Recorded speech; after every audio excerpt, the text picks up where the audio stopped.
Hey, what's up? You're here today with Nick the Informative Fisherman, and today we're going to be discussing a brief introduction to fishing and what it's going to take for you to become a successful angler. Okay, let's start off and let's talk a little bit about fishing rods and reels. There's a lot of rods on the market. Let's just discuss a few. You got spinning rods, bait casting rods, surf rods, deep sea rods, pulley rods, fly rods, ultralight rods, but let's not get caught up with all that. Let's just talk about two basic rods that we can get you started catching fish with. And those two rods are your basic spinning rod and your surf rod. Okay, here we have your basic spinning rod. And what I suggest for you is when you're fishing for fish up to 6 or 7 pounds or under, using the basic spinning rod. These rods come in a variety of different lengths. You can get them all sorts of different sizes, but when you get started, I suggest you use a 6-footer. Now how this rod works is you can trap the line right here with your finger. You open this part up, and this is actually called the bail. You make your momentum backwards, and as you go forward, you release your finger right there, and the line will go out, land on the water. You can either start to reel, and it'll automatically close your bail, or you can close it with your hand, whatever your preference is. Now the line on these, I suggest when you get started using 6 to 8 pound tests. And what test means is just your line strength. How hard you pull it, is where it snaps. So if you have 8 pound, you should put about 8 pounds of pressure on there before it snaps. These rods are used in fresh water and salt water. The only thing you want to remember is if you use this in salt water, as soon as you get it home, rinse it off in the hose real thoroughly. You don't want the salt getting down into your fine mechanics of the rod. Now to figure out if you're using the right reel and the right rod, if you look closely on your reel, you can see, let me try to show you here, you can see there's a lot of little writing on there, and those are the specs. And it'll show you what your reel supports, how strong of line or how weak of line. And the same thing with your rod. If you look on the base of your rod, right in here, it'll show you. It'll show you the exact specs you need. So most 6-foot basic spinning rods you grab will be just fine. They'll support 6 to 8 pound tests. Okay, now here we have a surf rod. Now what the surf rod is just an upscaled version of your basic spinning rod. It's longer, the reel's bigger, it can hold heavier test line, so stronger line. What I suggest for weight for fish, when you're fishing for fish over 6 pounds and up to 100 pounds, you can use a surf rod. A surf rod's a very versatile rod. It casts the same way as your basic spinning rod. It's just for using heavier tackle, heavier weights, larger bait, and for catching larger fish. Now the length of the rod I suggest for a surf rod for a beginner, you can either buy a 7-footer, anything in between 7 foot or 10 foot long. And the reel should support 10 to 17 pound test line. And like I discussed earlier, that's the line strength. And just get monofilament, just like your basic spinning rod. But we're going to use a monofilament for these guys. And when you spool it up, I suggest using 14 pound test monofilament line. Trilene makes good line, but any line you want to choose is fine. And when I say spooling it up, that just means putting the line onto your spool. That's spooling it up. Okay, now let's discuss drag. What drag is how hard the fish has to pull to release the line off of your reel without breaking your line. This is very important for some fish out there. They pull extremely hard, and no matter the size of the fish, there's still a potential that they can break your line. So you always want to keep a good eye on your drag. Now to make it easier for the fish to pull off the line, you turn the knob to the left. These little drag systems on spinning rods and spinning reels are usually right on the very top of the reel. By turning it to the left, you loosen it. By to the right, you tighten it. So it's very important to get used to using your drag.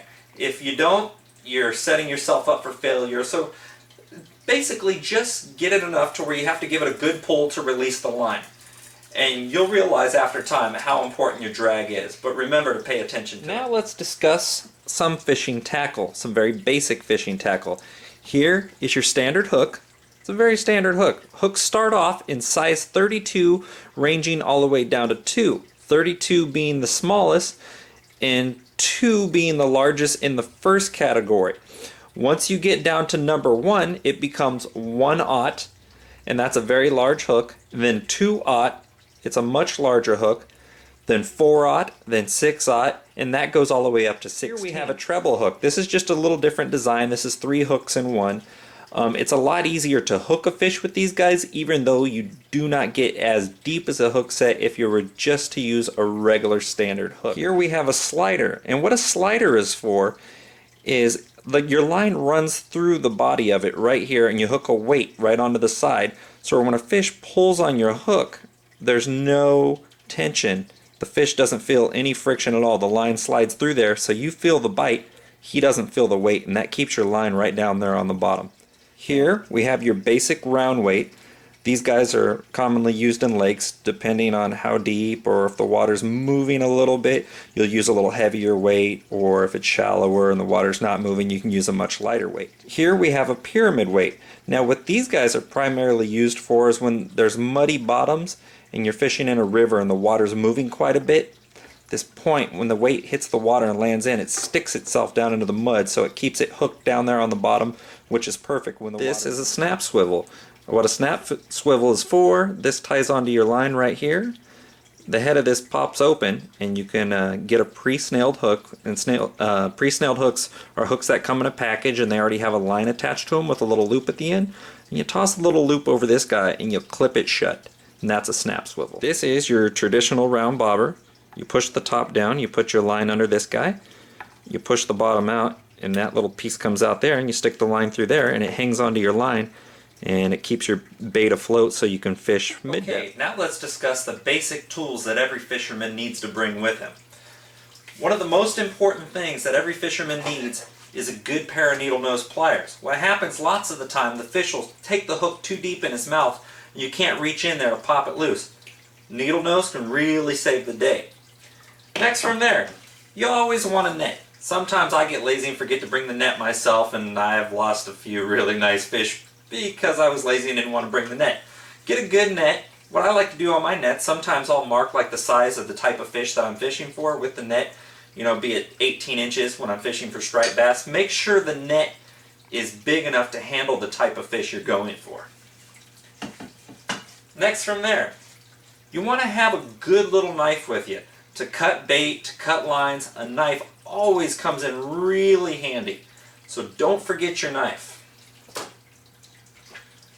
From there, you're going to want a tape measure. The type of fish you're fishing for could have a regulation on the size. You definitely want to know if you got a keeper or not. So make sure you have a tape measure with you. You don't want to let yourself down and not get to bring the fish home because you didn't know the size, or you grab one undersized and the sheriff comes after you and you have to pay a hefty fine. So don't do that. Next from there, always have a good little pair of clippers, just like fingernail clippers. Rapala makes this one really nice, convenient, with a little straight edge on them, and they have another little spot for popping clams open.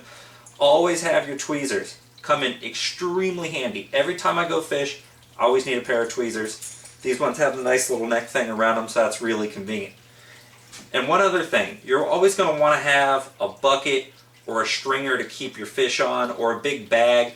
If you're just going to keep them, you know, toss them in a big bag. You don't want them laying out on the ground where seagulls can get them or other animals will run up and grab them. Trust me, it happens.